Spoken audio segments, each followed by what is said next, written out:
Ya, ada buaya makan ikan lele, Indonesia kalah, lemes, Le. Cakep. Aduh, Masih lemes betul ya? Masih lemes. Harus semangat dong. Kita kan masih punya beberapa pertandingan nih, Put. Oh iya benar-benar. Masih ada peluang harusnya. Oh iya betul. Kalau diperbaiki. Nah, apa yang harus diperbaiki? Kita akan tanya kepada narasumber kita yang sudah hadir. Sudah ada dua pengamat sepak bola kondang nih. Ada Bung Tommy Welly atau Bung Toel. Selamat pagi, Bung Toel. Selamat pagi. Bung Toel langsung sakit kayak ini pakai jaket ya. Habis kalah Indonesia. Langsung gak enak badan. Kemudian ada Bung Erwin Fitriansa. Selamat pagi, Bung Erwin. Selamat pagi. Kemudian tersambung juga melalui daring Bang Effendi Gosali. Kita panggil Bung Ege juga kali ya, biar seragam ya. Betul. Selamat pagi, Bung Ege. Selamat pagi Mala dan Putri, selamat pagi Toel dan Erwin. Ini tiga-tiga dulu pernah di bola ya, tabloid bola dulu ya, alumni kami ini. Bung Ege sekarang posisinya di mana, Bung? Masih di Sydney, besok pulang ya, pulang dalam keadaan tadi lah ya, buaya makan lele ya, dari Australia, masih sedih Le. Iya nih, buaya makan lele nih, Bung. Iya, jadi mungkin kita tanya Bang Ege kemarin pas penaltinya gagal, reaksi di stadion itu seperti apa, Bang? Ya, sekali lagi saya sempat bicara kemarin ya di TV sama-sama Bang Toel juga. Belanda itu kalau menurut pengalaman saya tinggal di sana itu, kalau ada kesempatan menyerang, itu mainnya langsung keluar menyerang. Dan ternyata itu yang dipakai. Dan memang kita dapat kesempatan menit keempat gitu ya, ada heading dari Jay Ijes, tapi Matt Ryan menyelamatkan dengan sangat baik. Nah, kembali ke pertanyaan soal penalti tadi, semua orang di stadion sudah berdiri dan mengharapkan Kevin Dix bisa mencetak gol kembali ya, setelah pada tahun 1981 kali ya, yang waktu itu kita berhasil mencetak gol juga ke gawang Australia ya, Harry Ristianto gitu. Ternyata ya Kevin Dix yang jago sekali di liganya ya, dengan 11 gol dari penalti itu mengenai tiang, dan pada waktu itu seluruh stadion pasti sedih begitu. Tetapi kemudian muncul lagi serangan-serangan yang cukup menarik ya, sampai pada menit ke-18 ketika Lewis Miller dijatuhkan oleh Nathan Juaon di kotak penalti, atau ada pelanggaran dari Nathan Juaon. Bung Ege, kita sambil memperbaiki komunikasi kita, sambungan komunikasi kita ke Bung Toel terlebih dahulu. Bung Toel kemarin banget baru kita bahas. Sebetulnya peluang kita ada. Itu yang disampaikan Bung Toel. Saya ingat sekali. Kualitas kita nggak kalah lah sama Australia ya. Betul sekali. Tapi kok bisa gitu? Kok bisa Le kan gitu kan? Kok bisa kita kebobolannya banyak loh, Bung Toel? Oke, kalah 1-5 memang menyesakan. Sakit lah ya. Cuma artinya gini, kalau kita mau cuma lihat hasil ya begitu. Tapi apakah kita nggak bisa lihat hal yang lain misalnya? Proses, kualitas misalnya. Ya, kalau dibilang masih belajar ya sebetulnya ini bukan ajang belajar lagi dong, bukan. Toel. Apa yang kita lihat kemarin dengan akselerasi naturalisasi, 10 menit pertama, 15 menit pertama kita bisa main loh. Agresif, bagus. Tapi drop setelahnya. Ya, karena ada gol penalti ke kita dan penalti kita gagal sebelumnya kan. Itu situasional lah. Tetapi yang saya mau bilang adalah bahwa pemain-pemain Indonesia bisa main di level itu dengan cara main yang berbeda. Terlepas belum sempurna gitu loh. Sebetulnya ini agak teknikal nih. Saya harus mulai dari mananya nih. Karena supaya bisa paham ya. Bahwa kalahnya memalukan, kalahnya menyesakan, iya. Tapi kemarin mereka bermain dengan cara yang berbeda. Cukup berani sih kalau kita lihat ya. Misalnya tadi malah tanya soal kualitas, indikatornya dari mana. Kalau kita mau lihat dari sisi kuantitasnya, lihat statistik. Semuanya berubah, ya kan? Waktu lawan Australia di sini kita 36 possessionnya. Di Australia kemarin di Sydney 61. Tapi kan orang nggak peduli. Tembakan ke gawangnya juga lebih banyak kita. Cuma memang Australia semalam lebih sedikit, tapi dia efektif. Nanti kita bahas soal proses golnya ya Australia ya, untuk nunjukin situasinya seperti apa. Artinya apa? Bahwa secara permainan sebetulnya kita bisa main di level itu. Jadi kalau istilah Spanyol itu 2-2 gitu loh, head to head, you versus you. Jadi bukan main bola yang duduk, boring, ketakutan, inferior, hanya ngarepin serangan balik. Bahwa hasilnya draw oke, 1. Tapi kan itu waktu itu Graham Arnold yang juga setelah itu dipecat, kan begitu. Saya nggak kasih pembelaan buat siapapun, nggak buat Patrick Kluivert juga, bukan humasnya Patrick Kluivert juga gitu kan. Karena buat saya timnas menang sekarang ini atau belakangan ini sejak era pelatih sebelumnya, timnas menang kalah tetap aja dibully kalau saya kan. Jadi saya mau kasih analisis sepak bolanya gitu loh. Analisis sepak bolanya waktu 15 pemain pertama saya kaget. Bahwa perubahan itu ada, cara bermain pendekatan yang berbeda, pendekatan yang lebih ofensif gitu loh.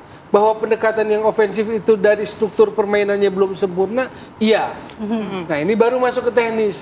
Struktur permainan mana yang belum sempurna? Kalau yang mau saya bilang gol kedua dulu deh mulai.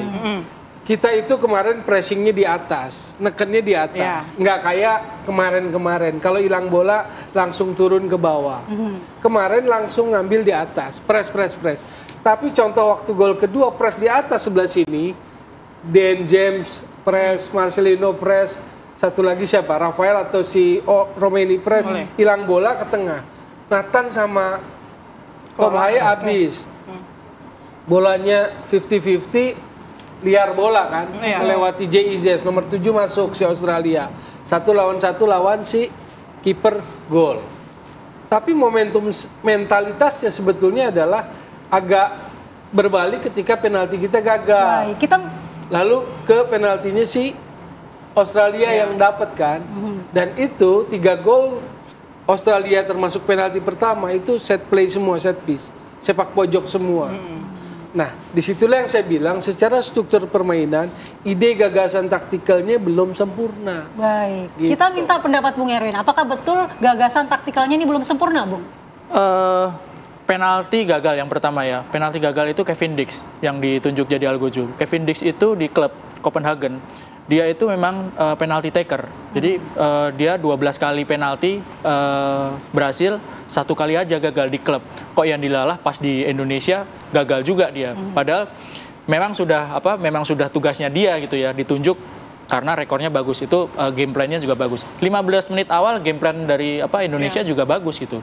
Tapi ketika momen terkena penalti balik dan 2 menit kemudian ada serangan balik terus one on one situasi, saya pikir itu sangat mempengaruhi game plan yang sudah dirancang oleh Patrick Kluivert. Di Jakarta semua statistik itu memihak ke Australia ofensifnya, on targetnya, tendangan ke arah gawang, possession, passing, itu semuanya Australia yang pegang. Tapi kemarin Indonesia yang mendominasi dalam hal permainan, possessionnya 60-30, passingnya, lalu umpan suksesnya, semua statistik ofensifnya itu Indonesia yang pegang kemarin. Nah, Australia menurut saya bermain lebih cerdik. Mereka justru copy paste apa yang dilakukan oleh Indonesia di pertandingan-pertandingan sebelumnya. Mereka tunggu dan melakukan serangan balik yang 15 menit mematikan. pertama itu sebetulnya jebakan dari Australia. Jadi kayak ya sudah dikasih. Jadi Indonesia maju terus nggak? Itu bukan strategi Australia. Enggak juga. Tapi setelah itu memang konsentrasi hilang. Dua gol dari bola mati, 1 gol dari penalti, 1 gol dari lolos jebakan offside. Itu semuanya kecerobohan dan ya ini PR-nya memang. Kita memang ofensif, tapi kita gagal mengonversi peluang itu menjadi gol. Itu karena apa, Bung? Ya banyak faktor, karena yang paling jelas Australia lebih disiplin dalam bertahan ya. Dalam melakukan sistem pertahanan mereka lebih disiplin dan melakukan serangan yang efektif. Baik dari open play maupun dari bola mati. Oke. Nah, chemistry dari para pemain ini juga jadi sorotan ya. Kalau kita baca-baca kan banyaklah komentar-komentar netizen juga yang menyoroti atau pengamat-pengamat juga yang menyoroti bahwa kurang nih chemistry-nya. Bermainnya terlalu individual. Nah, kalau dari Bung Erwin sendiri melihatnya bagaimana? Yang jelas butuh waktu lah ya. Butuh waktu untuk mencapai chemistry itu butuh waktu dan nggak bisa dicapai dengan waktu yang singkat. Terbukti semalam kan kalau menurut saya seperti itu. Baik antar pemain ataupun pemain dengan pelatihnya. Di Australia itu, ini saya harus bawa catatan karena kalau pakai data takut salah. Nanti komen Bang Towel. Ada pemain-pemain Australia yang mereka bermain dalam satu klub yang sama. Lewis Miller, Martin Boyle yang dua-duanya semuanya cetak gol semalam, bermain di klub yang sama di Hibernian di Scotland. Lalu ada juga Nissan Velupillay yang cetak gol kedua sama Aziz Behich. Itu bermain di klub yang sama di Melbourne City. Mereka main di sisi kiri dan kanan. Jadi 4 orang pemain yang di Australia, 2 diantaranya mencetak gol, 3 diantaranya mencetak gol, itu bermain di 2 klub yang sama. Ini setidaknya membuktikan bahwa mereka bermain di chemistry yang sama gitu, sehingga meskipun berada dalam tekanan Indonesia, mereka punya way out, punya jalan keluar untuk bisa menyerang balik dan melakukan serangan yang efektif, mencetak gol. Baik. 30% penguasaan bola tapi bisa cetak 5 gol kan itu sebuah Ya, betul, kecerdikan, kejelian ya, Oke. efektivitas dari Oke. Australia. Oke, kita lanjutkan nanti dengan Bung Toel dan juga Bang Ege tentunya, tapi kita harus jeda terlebih dahulu. Tetaplah di Apa Kabar Indonesia Pagi, pemirsa. Ya, Anda kembali di Apa Kabar Indonesia Pagi, pemirsa. Saya kembali ke Bung Toel. Bung Toel, kalau melihat formasi secara strategi, ini apa evaluasinya nih yang bisa kita perbaiki ya sebelum melawan Bahrain nanti? Gini, ini kan begini ya. Makanya saya bilang tadi penekanannya adalah karena publik kita merasa sangat menginginkan mimpi Piala Dunia, lalu merasa ada momentum, maka ekspektasi begitu tinggi. Sekarang pergantian pelatih itu ada konsekuensi pergantian taktik, itu udah pasti. Kemarin pendekatannya memang berubah, lebih ofensif. Bahkan 15 menit pertama itu yang saya sebut, bahwa kalau dalam istilah sepak bola Spanyol, 2-2. Jadi head to head, open play, main. Dan kita bisa main itu. Oke. Jadi sangat ofensif. Contoh misalnya, kalau kita pegang bola kemarin, Kevin Dick tuh naik ke atas. Kevin Dick. Ya. Lalu Miss bergeser kanan, Jay di tengah, Kelvin Verdong, kan begitu. Ya. Denjem di sini. Lalu tengah Tom Hai sama Nathan.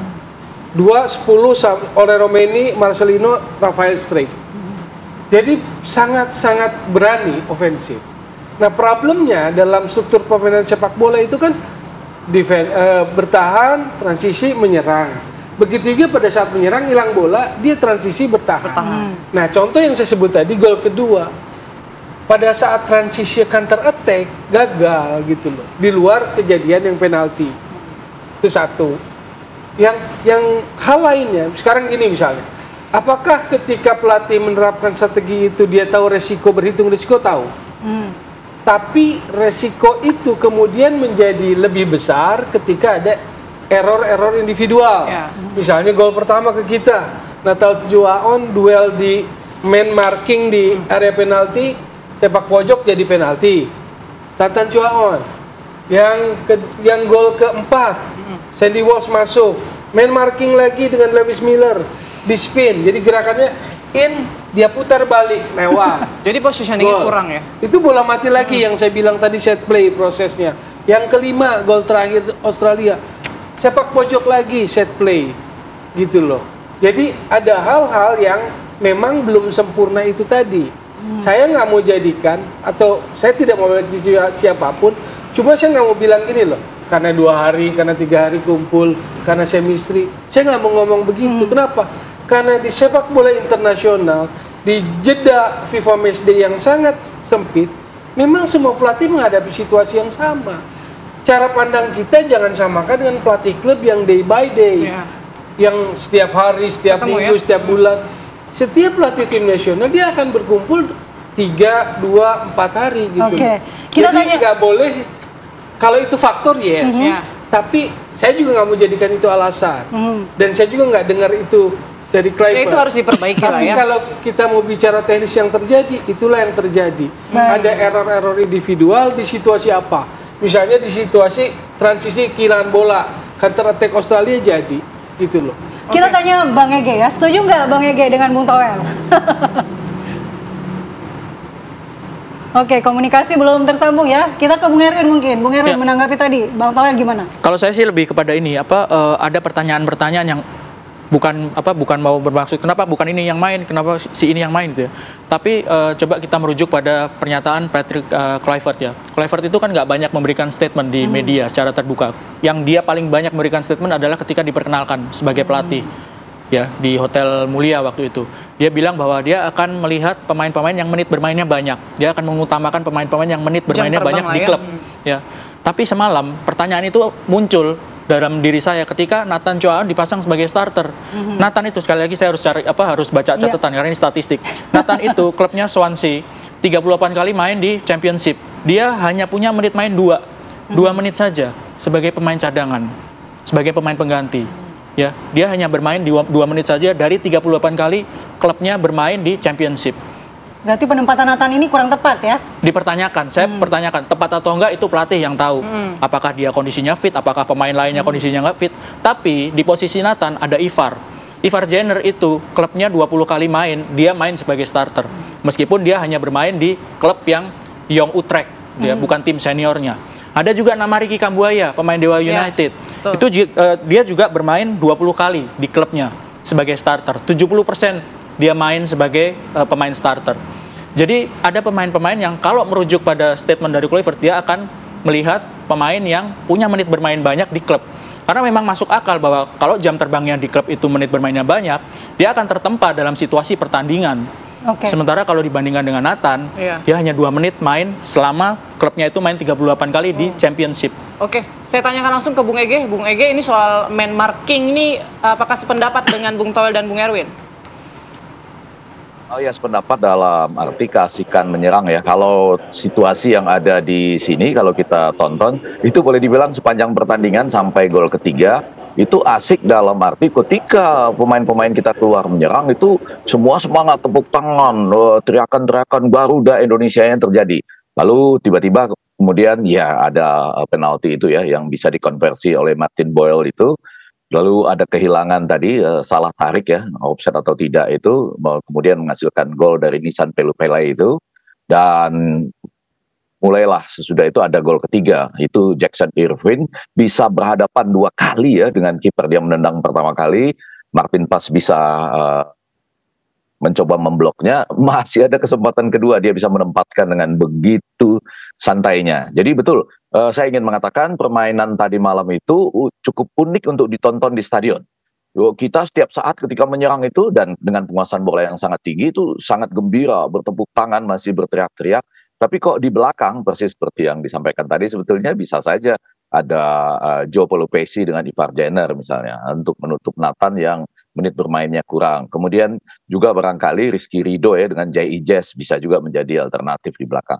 Jadi pada intinya enak ditonton, penguasaan bola oke, tapi di sisi lain Australia, mungkin tadi Erwin sudah menyinggung, di sini kelihatan sekali bahwa Australia para pemain belakangnya relatif sangat tenang ya mengantisipasi serangan-serangan yang pada sisi lain itu juga Ole juga saya nggak tahu ya, dia bukan striker murni di pandangan saya, sehingga beberapa kali agak banyak terlalu membawa bola melebar ke kiri dan ke kanan. Jadi kembali ke pertanyaan Mala dan Putri tadi, ini menarik ditonton, eksplosif, tetapi ya ada persoalan khusus dengan pertahanan, apalagi ketika ada 2 error tadi, dan 2 tendangan sudut itu kebetulan terjadi di sudut tempat saya menyaksikan, itu seperti yang terjadi pada pertandingan-pertandingan usia muda kita ya, seperti tidak terkawal sama sekali ya. Louis Miller dengan gampang betul, waktu itu bolanya tidak terlalu tinggi,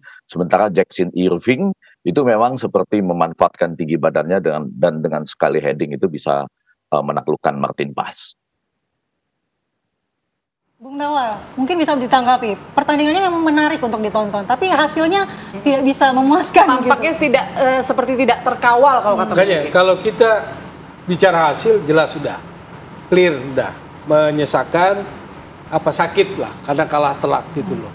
Cuma dari sisi sepak bola, insight melihat kedalaman mereview permainan sepak bola, apakah kita mau cuma bicara hasil? Kalau bicara hasil ya itu. Kenapa? Karena itu tadi ada mimpi yang sangat kebelet, walaupun belum punah-punah banget menurut saya sih. Kalau langsung otomatis dari ronde 2 ini memang mungkin menipis. Ronde 3, Bang. Ronde 3, sorry. Mungkin menipis. 2 langsung lolos itu kan dari grup kan. Tapi kan lolos itu kan bisa lewat jalur ronde 4. Ada ronde 5 juga, walaupun kita nggak berharap ronde 5. Karena playoff ini juga cukup berat. Jadi saya pikir secara peluang itu masih ada. Cuma kan dampaknya seolah-olah hari ini kan kiamat gitu loh. Iya kan? Ya, Padahal kalau sepak bola nih, saya mau bicara nih ya. Kemarin kita bisa main di level yang tuh-atuh. Lawan Australia itu, mohon maaf, kalau yang ngerti bola, Australia itu di awal-awal ada takut gitu. Ya, karena Begitu Indonesia pak sampai dapat penalti takut. Cuma pengalaman itu nggak bisa bohong. Australia itu lebih pengalaman di panggung ini. 2006 sampai 2022 dia lolos. Kita sampai level itu. Levelnya rame nih kualitasnya gitu kan. Cuma kan kita pakai yang namanya akselerasi. Jadi kalau ngitung, kita itu nggak pakai urutan 1, 2, 3, 4, 5, 6, 7. Kalau katakanlah angkanya sama-sama 7, Iya. kita langsung 7 gitu. Iya kan? Jadi kan proses itu yang orang nggak mau tahu. Termasuk soal pertandingan ini. Hanya lebih kepaku pada skor yang 1-5. ya, Dan karena itu sih nggak- ekspektasinya tadi sudah tinggi Yes, Bung Toel. kenapa ekspektasi Mimpi tinggi, Piala saya tanya? Dunia 2026 itu yang Iya, pengen kan? digapaikan gitu. Karena kita terpesona, misalnya Betul. dengan akselerasi, naturalisasi. Tapi apakah naturalisasi juga adalah sebuah kesempurnaan? Jadi intinya adalah proses ini masih panjang sebenarnya untuk Ya. timnas Indonesia Ya. pada akhirnya nanti bisa berlaga Ya. di dunia begitu ya. Tapi nanti kita bahas selanjutnya ya, Bung Toel. Saya Oke. jeda berikut kita akan kembali sesaat lagi. Digantung.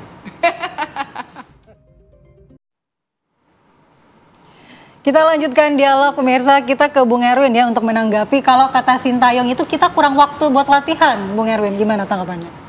Ya masuk akal sih. Mhm. Tapi memang itu yang harus dihadapi oleh setiap pemain tim nasional, setiap pelatih tim nasional menjelang FIFA Matchday. Nggak punya banyak waktu. 4 hari itu udah mewah sekali, 5 hari udah mewah sekali. Jadi 3 hari sebelum, ini kan pemain-pemain yang dari Eropa itu hari Sabtu, hari Minggu masih main. Mereka melakukan perjalanan ke Sydney hari Senin.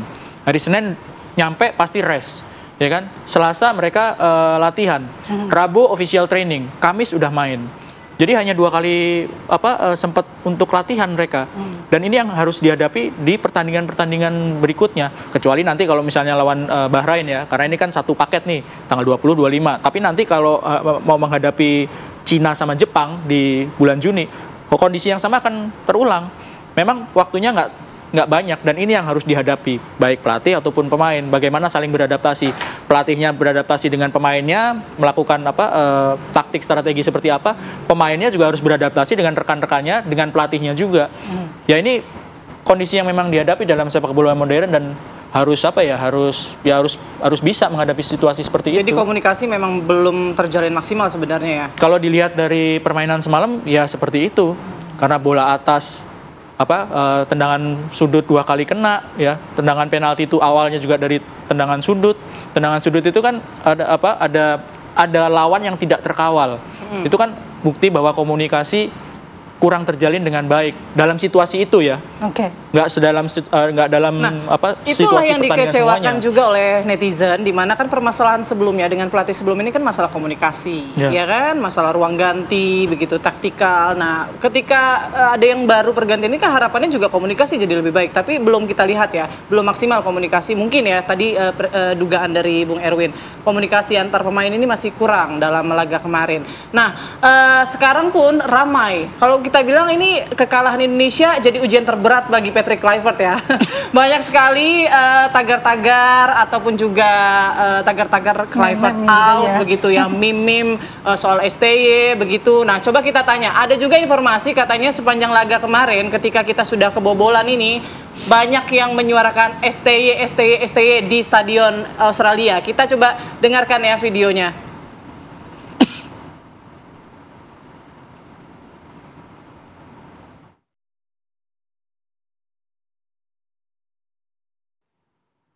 Atau kita tanya langsung Bang Ege ya kan, Ya, Bang Ege nonton. yang mengirim video itu, bener ya Bang Ege video itu?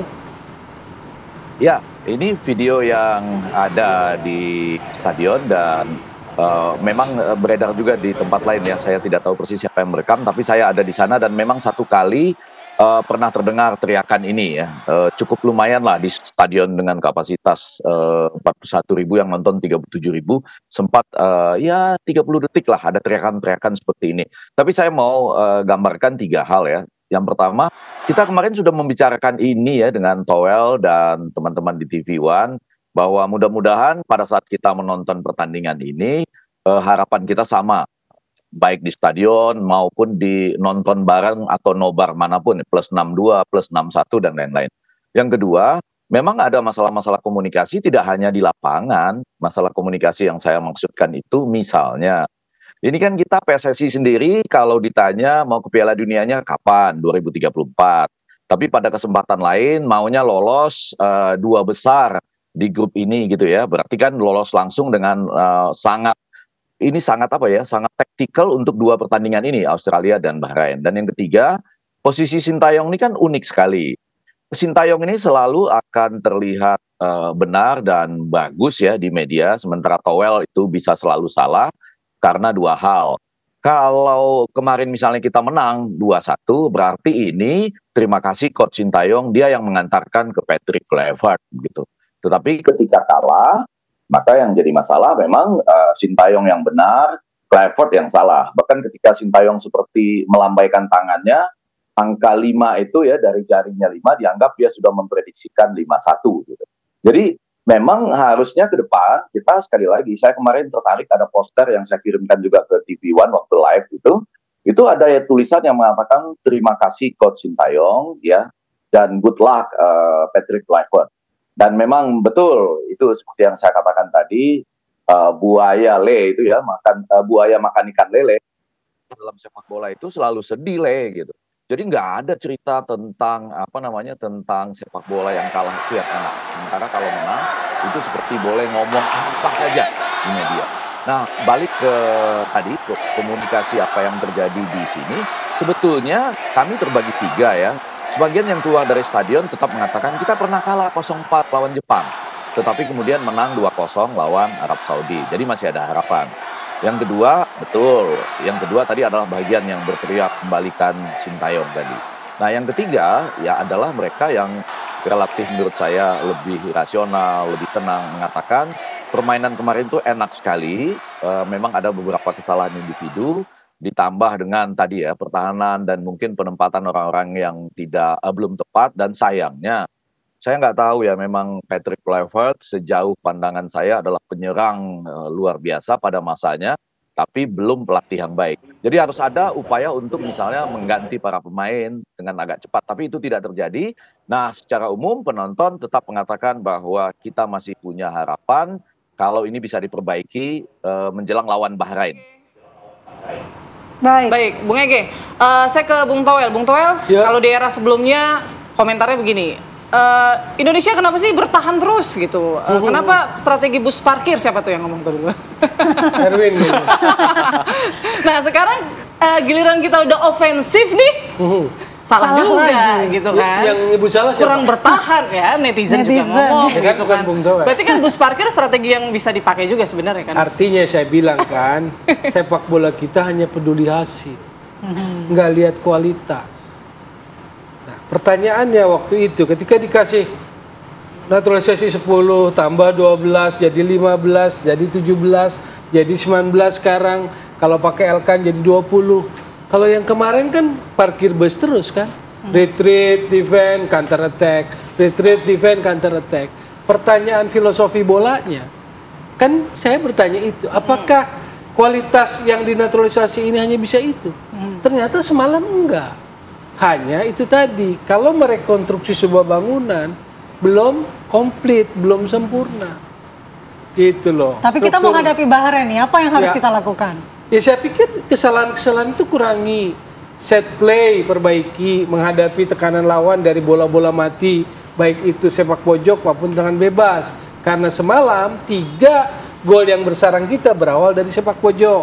Kedua, counter attacking lawan.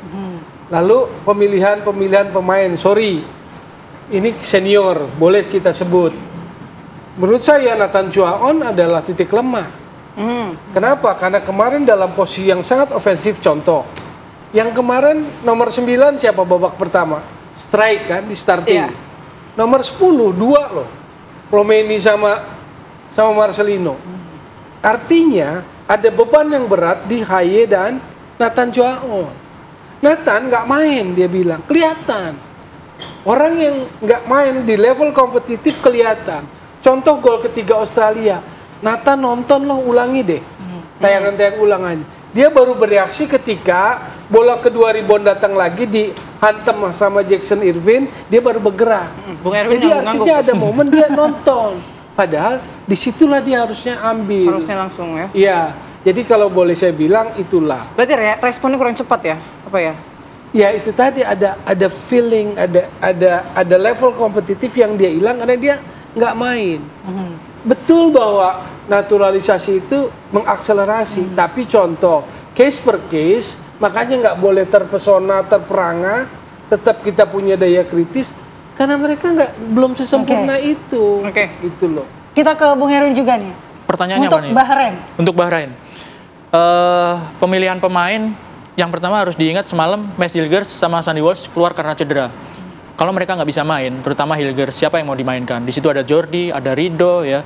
Siapa yang akan dimainkan? Ini kan harus tepat, ya. Kalau Sandy Walsh misalnya di posisi kanan masih ada Kevin Dix, gitu. Tapi di posisi back tengah kalau Hilgers nggak bisa main, siapa yang akan main itu harus bisa tepat. Evaluasi mungkin dari lini tengah. Di depan juga Orat Mangun sudah bisa main, Justin juga sudah bisa main di belakang. Siapa yang akan dimainkan itu kan menjadi PR tentu setelah pertandingan lawan Australia semalam. Dan yang satu lagi adalah yang tidak kalah pentingnya adalah faktor non teknis. Nggak mudah untuk bangkit dari kekalahan 5-1, 1-5, lalu main di kandang sendiri dengan tekanan seperti itu. Kondisi non teknisnya tentu nggak akan mudah. Bagaimana mental pemain itu harus bisa dibangkitkan. Oke, pemain-pemain diaspora itu mereka ada yang bagus tampil di klubnya itu. Tapi ketika main di tim nasional itu tekanannya akan berbeda. Dan caps mereka nggak banyak kok, belum banyak kok. Capsnya kipernya Australia itu 90 lebih, Matthew Ryan itu. Jackson Irvine capsnya 50 lebih. Sementara di Indonesia pemain-pemain yang diaspora itu nggak banyak, belum ada yang 20 lebih di tim nasional senior ya. Kalau di U23 ditambah mungkin bisa gitu, tapi di tim nasional senior nggak ada yang capsnya lebih dari 20, dan itu kan membuktikan bahwa tekanan itu akan banyak ketika main di GBK, karena harapannya kan menang. Untuk bisa tetap bertahan di fase ini, peluang ke Piala Dunia adalah menang lawan Bahrain, menang lawan Cina, mainnya di GBK, itu bisa dua sisi mata uang. Tekanan penonton bisa jadi motivasi atau tekanan penonton malah bikin down. Kalau misalnya jadi kalau hasilnya nggak sesuai lolos, ekspektasi. kita harus menang ya. Dua-duanya harus menang. Kita nggak usah ngomong soal Jepang deh. Kita main di Jepang ya. Terlepas dari Jepang sudah lolos atau tidak, mereka main dengan misalnya pemain-pemain yang bukan starter karena sudah lolos. Bukan tetap lolos aja. langsung ya pengertiannya ya. Iya. Menang Bahrain, menang Cina maksudnya. Bukan lolos langsung. Kan nambah 6 tuh kalau bisa menang, berarti 12. Itu belum tentu lolos langsung juga. Paling tidak mengamankan posisi di 3-4 gitu. Karena kalau di 5-6 udah out.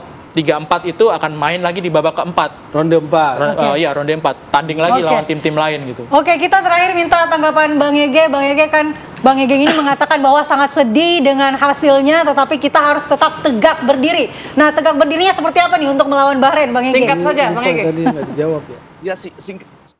Yang pertama, ini sekarang harus ada manajemen ekspektasi, ya.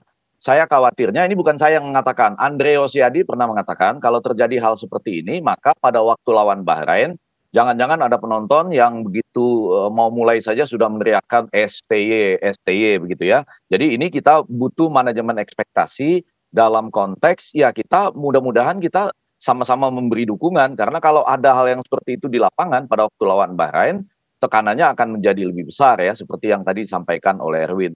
Yang kedua, saya ingin mengatakan mudah-mudahan ya ada perubahan, walaupun 4 hari ini bukanlah waktu yang cukup banyak tersedia, tapi seperti tadi, kita eksplosifnya mungkin tetap enak untuk ditonton, tapi masalah-masalah pertahanan itu bisa diatasi dengan tepat dan dengan cepat dengan nama-nama pemain, walaupun tadi ada 2 mungkin yang relatif cedera, mudah-mudahan bisa kembali. Dan yang ketiga, manajemen ekspektasi ini harus sekarang kita kembalikan kepada para penonton kita, para pendukung kita ya.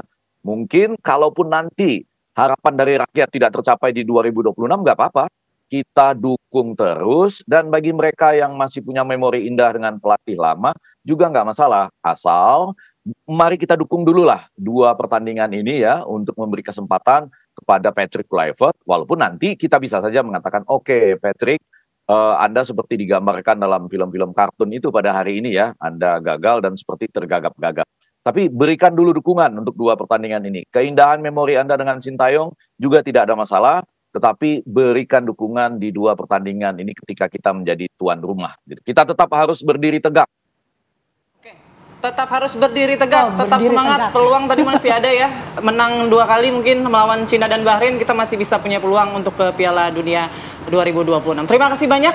Terima kasih, Terima kasih Bung Erwin, Bung Erwin dan Bung juga Bung Ege. Ege. Akhirnya setelah mendengarkan perbincangan kita, saya masih punya pantun nih. Apa? Makan pepes ikan lele, Cakep. jangan lemes, masih ada peluang le, gitu ya. Yeay. Kita doakan ya, semoga timnas Indonesia tetap semangat menghadapi harus laga-laga optimis lagi, selanjutnya. ya. Harus Oke, bangkit terima lagi. kasih banyak narasumber. Kita masih akan hadirkan beragam informasi menarik lainnya pemirsa, tapi kita harus jeda terlebih dahulu ya. Usai Usai jeda. jeda, kita akan kembali.